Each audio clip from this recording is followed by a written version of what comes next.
have something to cool it down instead of leaving it in the thermal. All right. So yeah, good to see you all. I'm going to ask Alice to get my spatula. I'm going to get the spatula. Get both spatulas just in case you need an extra. Okay. Hi, my name is Tina, and I'm presenting to you the Christmas cake. If you have no, the excess of the Christmas cake recipes will come up shortly on the chat, this chat itself. And it is a recipe from Cookie Do UK. So it's not in the Australian Cookie Do, but it's in Cookie Do UK. And it's got a 5 rating, so it's pretty good. And the best part about it is it takes only 10 minutes to prepare. But all up with a bit of cooking, you still need to cool it right down. So I just recommend that we'll have some little tips to make it cool down faster, especially what is so hot where it's going to be climbing over the weekend. So just a little play. If everyone's on it now, just pop in the chat and just tell me where you're from, where right now. Are you in Sydney or are you somewhere else? Where in Sydney are you? And greetings to all of you, because we are always having the Christmas cake done in November is the best bet for a lovely Christmas cake. Do you agree? We have to always make a Christmas cake 1 month ahead.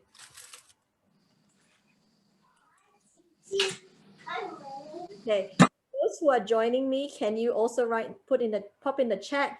I'm joining you with the Cookalong because then I'll be able to help you if you are needing me to slow down, because we're going to do this together. And this is my first Cookalong with a Christmas cake. So I'm also going to be enjoying this as well as you. So I'm going to be as slow as I can, but we're also trying to keep with the 1 hour mark. But in the meantime, we will also have a treat of seeing edible gifts being made by Anis, who will make her chai spice mix, and Luvina, who will be making our healthy version of Nutella, which is the hazelnut spread. So I hope you have an enjoyable time. So while we are waiting for the fruit mix to cool down, all right, so if maybe everyone will come off, put yourself on mute, then will be awesome. And at the same time, we are also going to record this because this video is going to be shared with other people who may not be able to make it today and want to join us with the Christmas cake making as well. So they can do that virtually and come back online. So we're making this into a recording, and that will be popped into the insider group.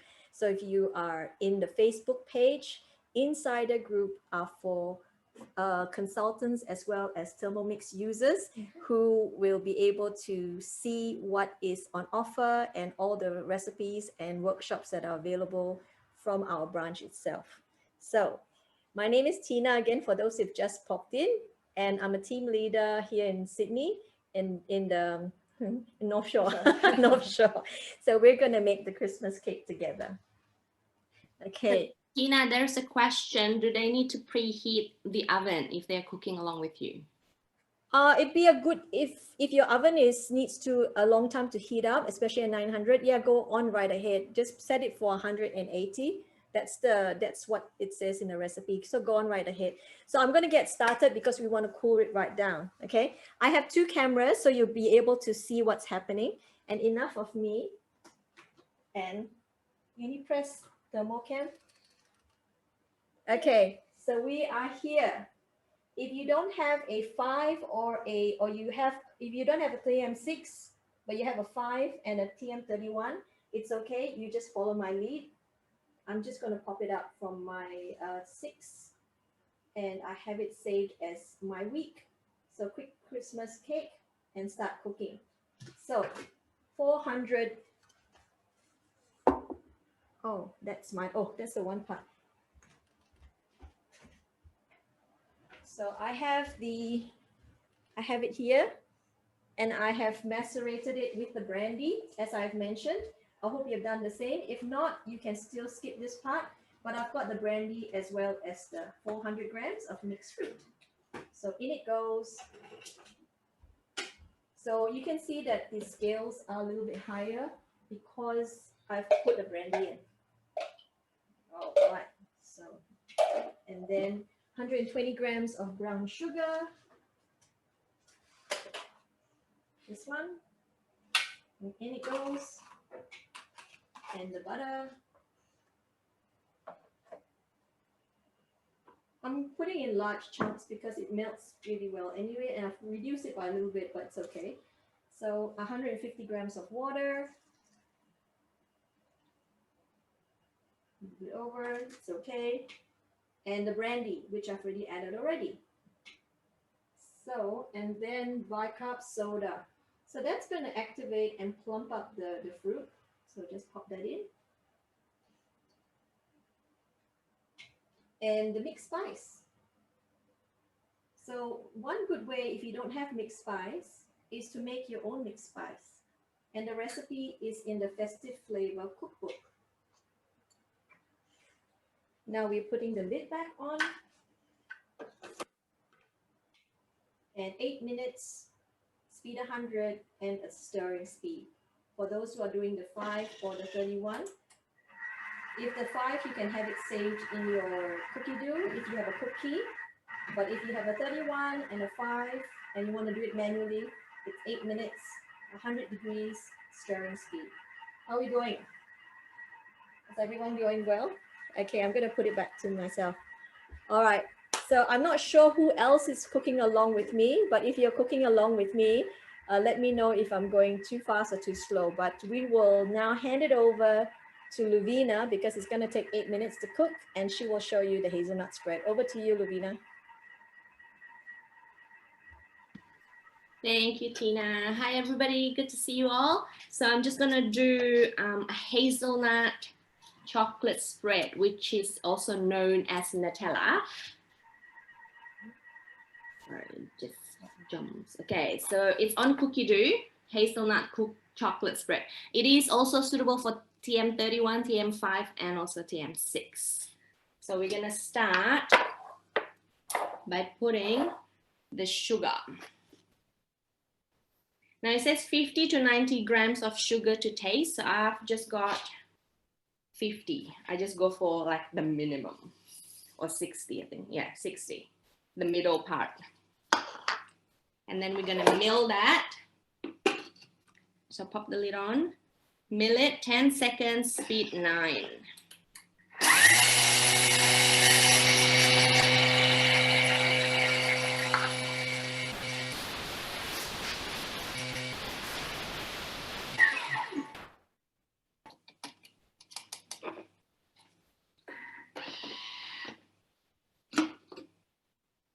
So we've just made icing sugar.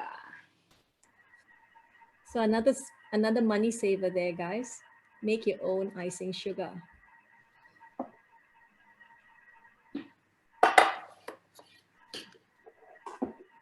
Okay, so the next one is 80 gram hazelnut without skin toaster. So I just got like a whole bunch of hazelnut from Costco the other day. So put that in. Next, 100 gram dark chocolate. So I've got the 70% dark chocolate because that's how I like my chocolate. And then insert the lid again. 10 seconds, speed 8.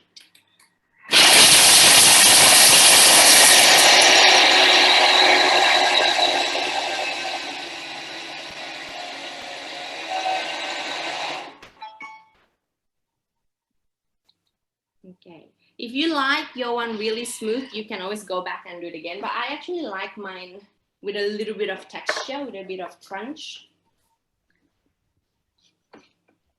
So that's how it looks like with sugar and hazelnut and chocolate. And then it says cocoa powder to taste as well. So I've got, I think 30 grams here. Yeah. Next, 70 gram butter, just cut into pieces. And 100 gram full cream milk. Who would have thought Nutella is so easy to make on your own, right? Exactly. So 6 minutes, 50 degree and speed 3. And there you have it. So I actually doubled the recipe beforehand, before this batch, and it works just fine. So I don't need to change any of the, what do you call that? And I don't have to change any of the method. I just double the recipe, double the quantity. So back to you, Tina. Yeah, so we have another 3 minutes and 42 seconds to that. So what I wanted to also mention that Christmas cake making in my family, honestly, my mother-in-law is in charge of Christmas cakes, and we really were setting the menu for this Christmas, and she's in charge of cakes. So I never touched that area. But with my mother, she also makes Christmas cakes quite a fair bit, and she does it for a lot of bake sales over just before Christmas. So a lot of tips there from her. Well, one good tip is if you have ready the 20 centimeter baking tray, and I tend to like to use these spring foam ones because not only are they handy and they're non-stick, the spring foam helps you to wedge the baking paper right like this. And after you make your cake and you set it into a container, what you can do, and what a lot of people who make fruit cakes do, is that they would macerate the cake with brandy or sweet cherry or rum over the course of time. So maybe once in 3 days or once a week, and they would just put that there. So when you have it cooked, and you can take this right off, you still have the baking paper, you keep it in a container, and there you are nursing it. You're literally like nursing the cake with all that brandy, and it will keep it moist and it'll keep it ready just for when you are serving it for Christmas time. So another good tip is that if you are planning to make little puddings, because puddings are also a favorite, you can steam whatever recipes of cakes, and in this case, the fruit cake, you can steam it with these silicone cups that is also available on the mix shop. You can put this on this Varoma tray. You can put this on the Varoma bowl, and you can steam it right up as well. So there's a few things you could do with it. You could make steamed puddings out of it and have them in little bite-sized desserts instead of having the one whole cake. And if you're giving away the cake, of course, it's going to be lovely because the fruit cake itself, with the decoration of the nuts, what you do, it's a very presentable final product, and you don't have to do anything else to it except to attach a bowl and give it to the person that you're gifting it to. So how about that? This is a 20 centimeter.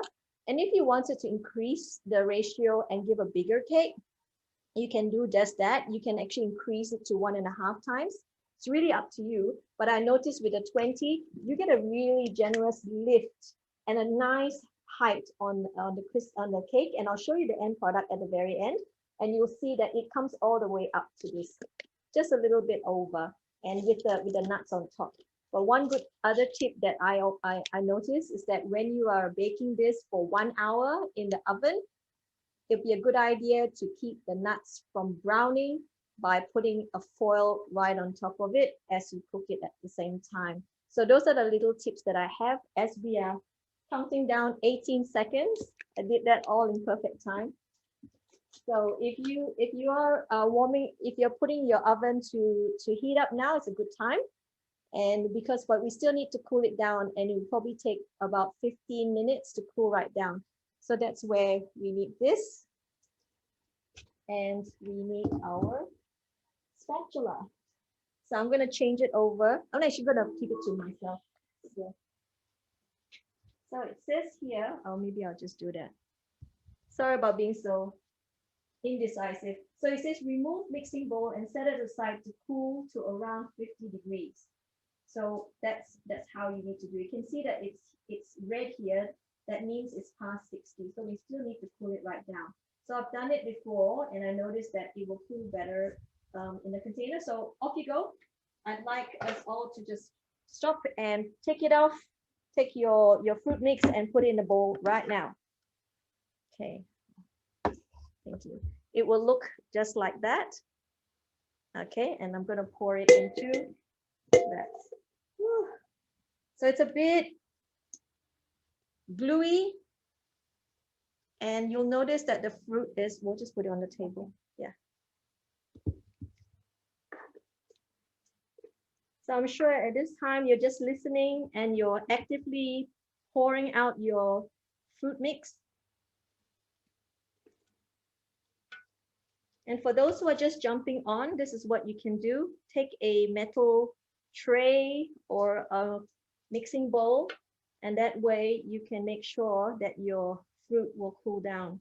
I even have a fan on standby that will help you do the job as well.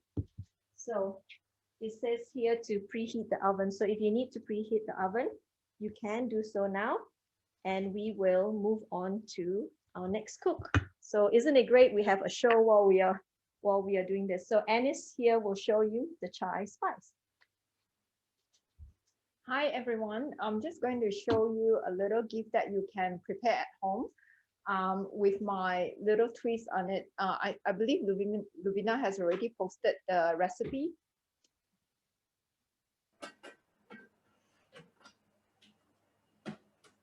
Okay.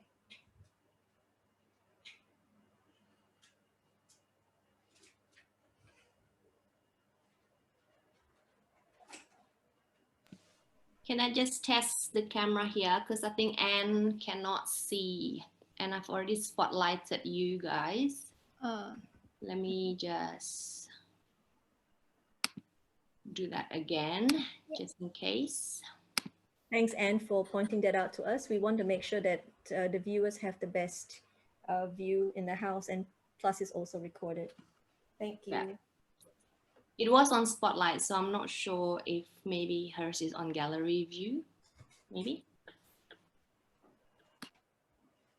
Is that all good now? Okay. Yep. Okay.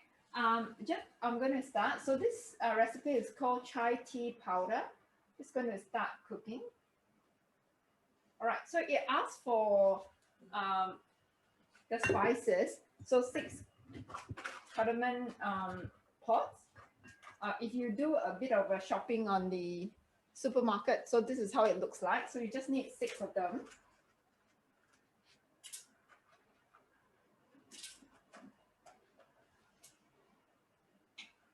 And then 1 whole nutmeg, which is like that. 2 star anise. And if you're just watching and you're trying to cool your fruit mix down, you might do quite well if you wanted to use your spatula and also turn your fruit mix. Yeah. Okay, so I'm going to add in the cloves next.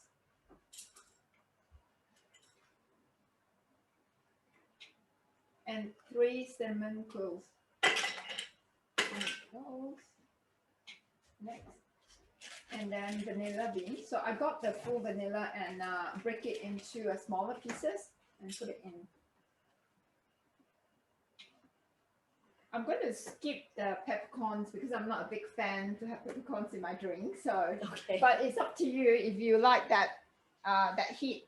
You can add it in yourself. So I'm just going to mill it now.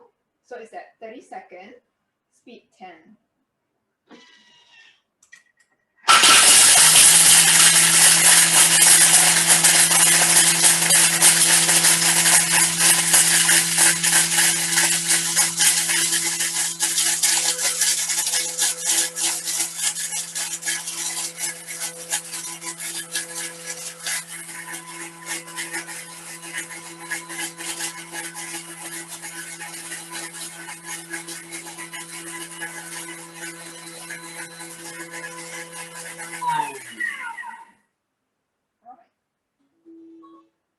Okay, next. So it calls for the milk powder. So what I'm going to do is I'm just going to skip this because I'm going to give to some friends that might be lactose intolerant. So I'll let them choose their own milk when they want to make this drink themselves. So so you can go ahead to add in your milk powder if you want, but I'm not going to do it here. I think that's a great idea because you're giving people the chance to choose what kind of milk. Milk. Yeah. Yeah. Okay. So the next one is to add the ground ginger, 2 teaspoons. Can you use real ginger? I wonder. Probably. Yeah. Yeah, you reckon? Yeah, you can, but then it will make it a bit wet. Okay, that's right. If you're giving to Oh, your yes, friend, that's you right. don't know when they're going to make it. Oh, But yeah. if you're going to consume it yourself, then you would know, like, you know, how long you can keep it for. So fresh ginger is always good. Okay. And then 60 gram of black tea leaves. So what I'm going to do, because I react quite badly to caffeine, so I actually got myself a decaf tea leaves. So that's what I'm going to use. Where did you get your decaf tea leaves from? I actually order it online, the loose one, but you can actually get the tea bags from the supermarket, but it's quite cumbersome. You have to open each and every one of them and, you know, put it in. Yeah, that's right. So I ordered mine online. You can actually search it online to get the decaf one. That's a great idea. So 60 grams. So there's a lot of flexibility when you're using a Thermomix to make all these. And also because I'm on keto diet, so I'm not consuming any sugar. So what I use instead is I'm using the Lakanto sweetener, which is the monk fruit sweetener. So that is a replacement for sugar.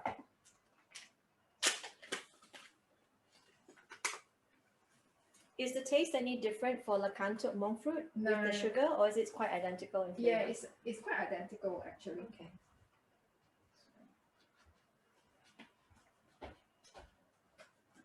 So which is good if you are going to give to friends that, you know, they are on like they are trying not to consume too much sugar. So this will be a good alternative.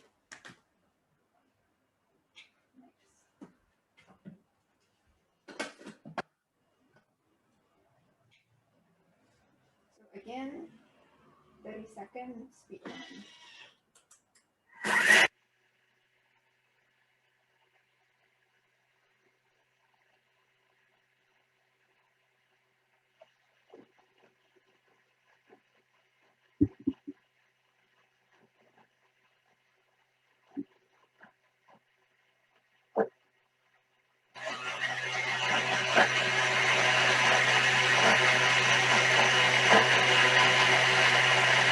Give your fruit mix a little stir again to cool it down.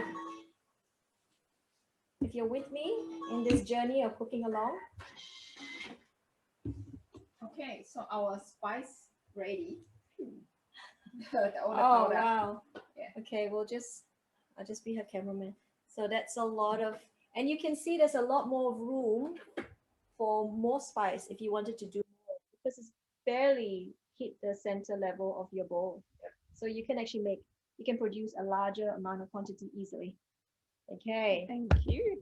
All right. So yes, we're back to the cook along, and if you are ready, I'm going to swap spots with you. And here is my mix. And here is my bowl that I had put back. I will put it back again on the thermal. And I will pour it back. So if you want to pour it back in now's the time. Let's pray that it's nice. And if it says 60 degrees, it's okay, because it still worked. But just to cool it a little bit down will be fantastic. So just pop in as much as you can back into the thermal bowl. And let's see what happens. I'm going to see what it says. It says 50 degrees. Yahoo. Okay, so that's it. So what happened the last time when I made it, and I left it to cool in the Thermomix bowl. It took about half an hour to get to 60. So that's why I recommended that we do this, and it was a bit of a change, but I think it was for necessary. So we'll move right along, and I will put it back to my thermal can. So remember, with the TM6, you can go back to what you were previously cooking. So it has resumed. So we have done the cook, we've poured it back, and we've cooled it right down. And it says preheat the oven. For those who have preheated, who haven't done it, do it now. And if you haven't greased your spring foam tin, you can do that a little later, because what we can do is we are now adding an egg. So have you got your egg handy? Pop in an egg. So my egg's going in. I'm actually putting a large egg, but that's fine. And that's the reason you need to cool it down, because a hot mixture would cook the egg. And I've got 130 grams of self-raising, 130 grams of plain flour. It's all in here, but you can also make your own self-raising flour if you ever wanted to only save one type of flour in your pantry. So in it goes, in with my mixing bowl lid, which is somewhere hidden somewhere in the, I don't know where. I'll borrow yours. Yeah. Okay. Yeah. Oh, is it? Okay, so we'll be mixing it up for 40 seconds.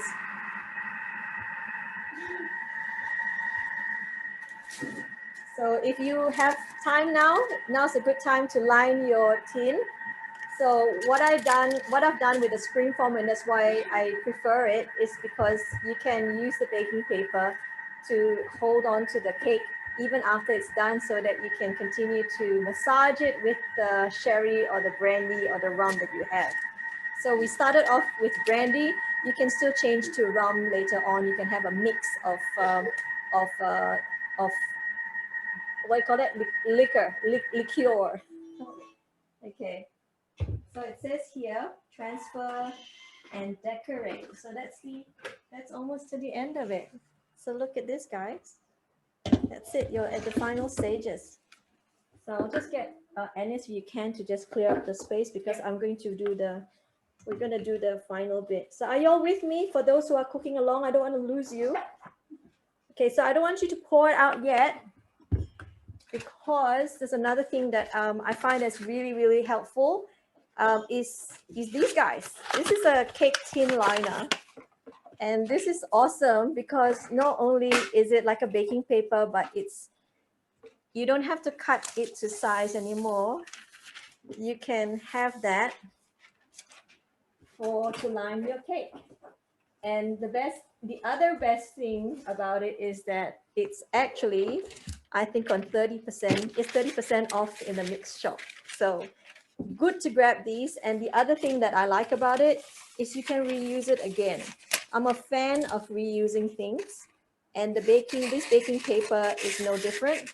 You can use it a few times before it loses its ability to do, basically it will start to crack because of the heat, but you can actually use it a couple of times. So with that, and with this, I'm gonna pop it, and you can't see it, but I'm going to get the camera in here. And if you could drag the camera. Okay, so we'll have the camera now sighting on that, and just kind of, alrighty. So I've got it here right now, and I'm trying to sort it out to make sure that there's going to be some space. And what I like to do is that I like to pinch a bit of the fruit cake, and I use it as a tacking glue. I don't know, that's a little tip that I've learned along the way. And voila, you have the cake tin and the baking paper behaving itself pretty much. I'm gonna just put another packing glue in there and stick it. So for those who haven't seen this little neat trick, try it out. It works with most cakes that you want to have a well-behaved baking paper. That's what I do. And then, now I need my hands to be clean. So, and then you pour out your cake mix. Okay, it's good to have a windless day as well. Thank you.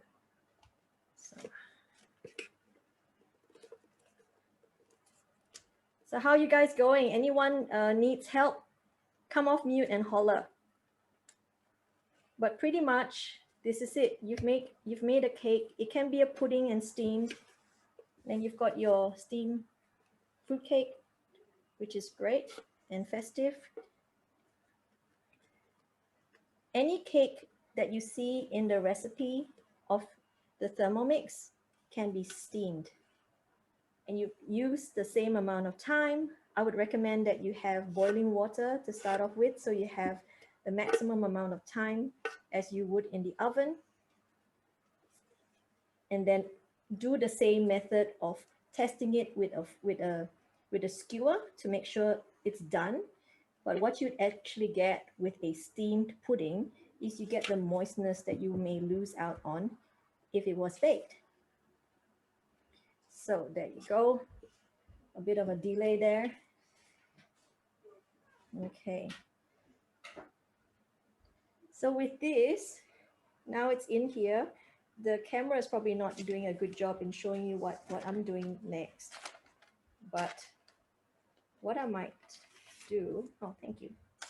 Okay, so what I might do is that I would usually have,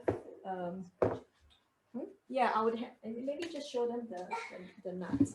So these are the nuts. Maybe Alice, you can show them the nuts that we're using. Yeah, the cashews. So these are the nuts that Tina has prepared. So it's going to go on top of the cake later on. And the recipe calls for nuts that are blanched, almonds, and as well as shelled ones, the ones with the shells on it. But this is another tip that I would do. I hope I can recycle this glad wrap. But what I'm doing is that it's hot-ish, and I want to make sure that it's nice and flat. Oh, yeah. So I have this little implement. I love useful tools. So I'm just using the glad wrap to stop it from sticking to my little tool. Is that the tool that you use for the burger presser? This is a burger presser. You are correct. It's a burger press. So if we don't have it, then what do we do? We use the jar. You use your hand or you Oh. use a round container and you'll achieve the same thing. But if you have a burger press like me, why not use it? So there you go. Makes it nice and simple. So now the best part is the decoration.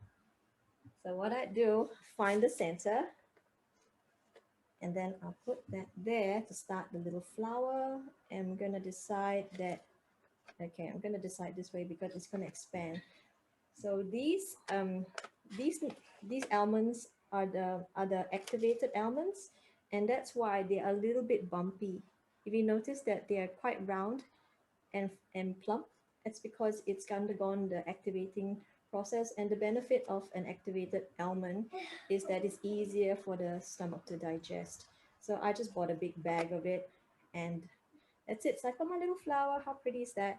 And then I'm going to change it up to cashews. So I'm going to get the cashews done. And this is also where you can get your family to help you with it. So just going to put it there. And remember, you can also change it up for cherries. You can change it for, I'm going to put hazelnuts this time. So we'll see how it goes. There you go. Ah. So how are you going? What are you putting on the almonds? And it's kind of good to find nice looking ones. And I've halved it's too hard for me to halve the almonds, but I halved the cashews.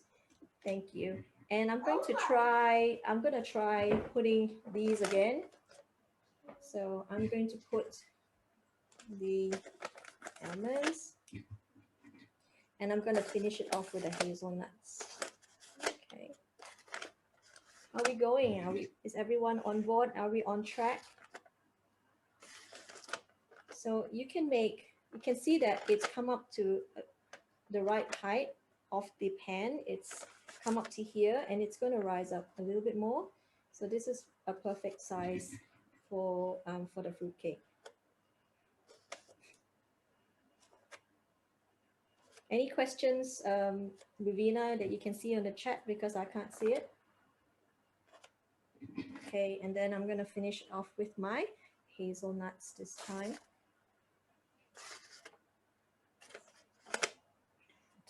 Good time. Oh, we're doing good time.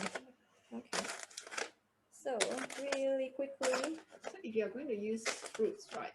Is that have to be soaked with the brandy as well, or? It'll be a good idea. Good idea if you wanted to, but I think they're fine because, as I said, I'm going to put a foil over it to make sure that it doesn't burn. Yeah, and if you wanted to as well, the other things you can put is you can put the cherries and you can put an apricot jam to glaze it as well. There's another thing that they do to make sure that there's a nice gloss right over the fruit cake to make it very presentable.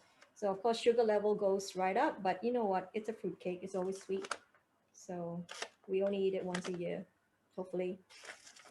So that's it. So there you go. And I have my foil. Again, I always reuse. And best way is I find a point on center and I'm cutting it. So I get as close to a perfect circle as I can. Again, it's no big deal because it's just going to give a little bit of protection from the heat in the oven. And in it goes in the oven. So I'm gonna set it away and I'm going to, that's my run sheet. I'm going to show you, you can say that because I want to show the final end product. And Ennis will put it in the oven now and set it for 60 minutes while I show you the secret bit. And you can see my computer, so that's what I'm working on. So this is my fruit cake that I made earlier. Because we're not going to see our creation until an hour's time, but this is how it looks like. It looks a bit dry, but that's why we need to nurse it. We need to nurse it with, it's going to be funny. So I've got my brandy here, and I'm going to pour it out into a container. And this little trick comes from my mom. What she does is she would actually put a toothpick on this side, because what it does is that once I'm putting the brandy in, you don't want it to splash just on the surface. You want it to go right down into the fruit. So you can put as many toothpicks as you want, but you can do that. And what it does is that it will direct the flow of the brandy right into the points of your cake. And with your brandy, we use this. I know it looks really gross, but if you don't have it, just use a spoon. But the other thing is that if you don't have this, just use a teaspoon. This is what you can do. And you will notice that instead of being sprinkled right on top and then dissipating right on the top of the cake, you have you have the brandy going right into the cake as you're putting in. Because you see, look, if I put it right here, it's gonna just coat right here and then slowly go down. But if you have the toothpicks right in where it's supposed to be, the brandy goes deeper. And you can leave these toothpicks in. So I'm just gonna spray it all around and nurse this every 3 days with maybe just 2 tablespoons of brandy or sherry. And this is nursing back to it's not ready yet because it needs another 2 more weeks of being nursed with brandy. But there you have it, your quick fruit cake to make for Christmas, in time for Christmas. So how was that? How is everyone going? We're doing quite good for time, but now is the time for me to recap what we can do. We can make our own mixed spice. There's a recipe on the festive cookbook. Where's my festive flavor? the Festive Flavor Cookbook, which is available as well in the mix shop.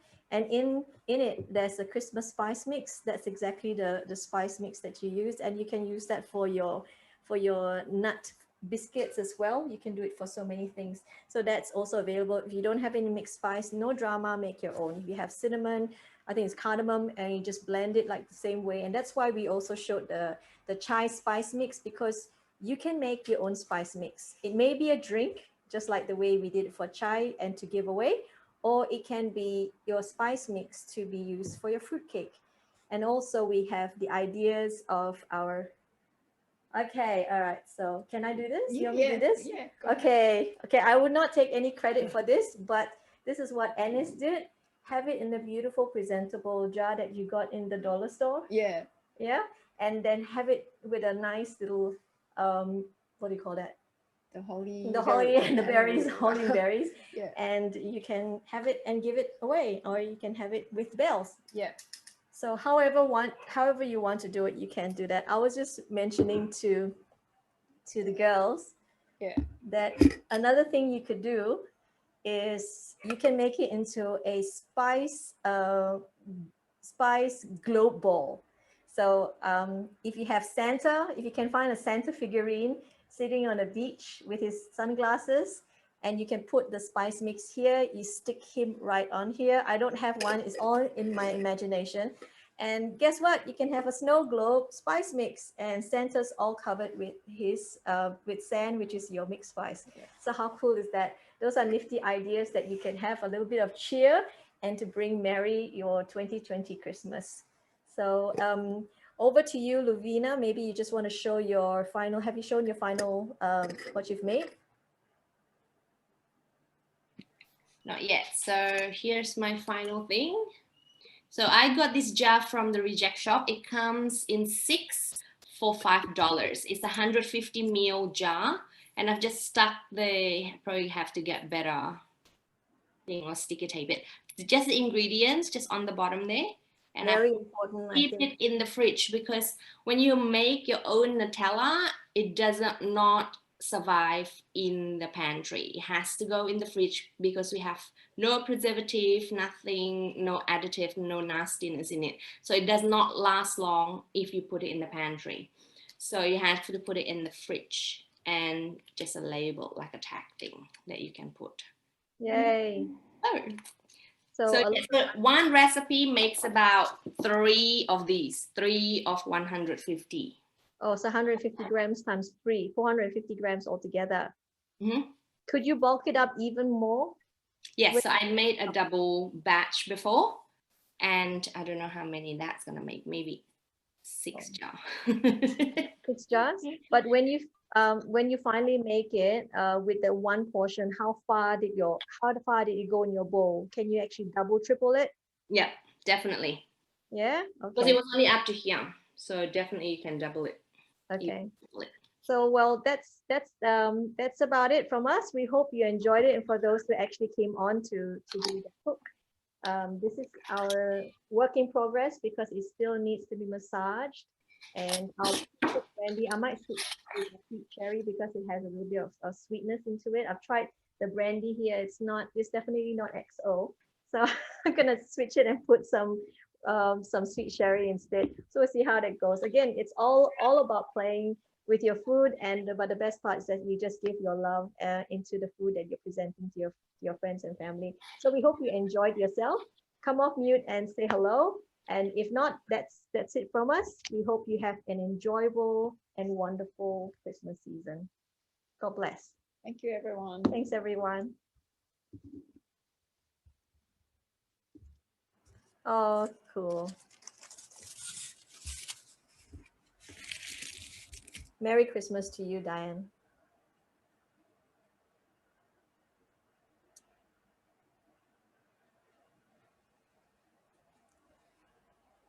And for those who are watching, my mom is actually on this chat as well. So hi, Mom.